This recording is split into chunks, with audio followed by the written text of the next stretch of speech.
তো আজকে যে ভিডিওটা দেখতে পাচ্ছেন সেটা কিন্তু অনেক দিন আগের ভিডিও। এটা আমার গ্যালারিতে রয়ে গিয়েছিল, যেটা সময়ের কারণে আপলোড করা হয়নি। তো আমি মায়ের বাসায় যাওয়ার পর মা বলতেছিল তুমি রান্না করো, তোমার হাতের রান্না অনেক মজা হয়।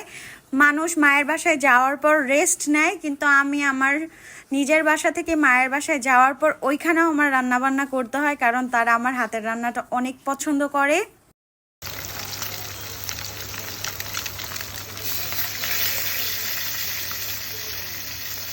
মাথা দুই বাজছে, মাথা দুই বাজে মনে নাই তো। আচ্ছা,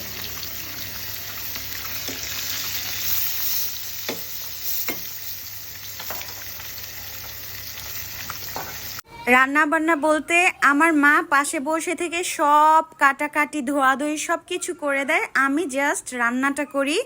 তো আমার রান্না করতে কিন্তু একদমই খারাপ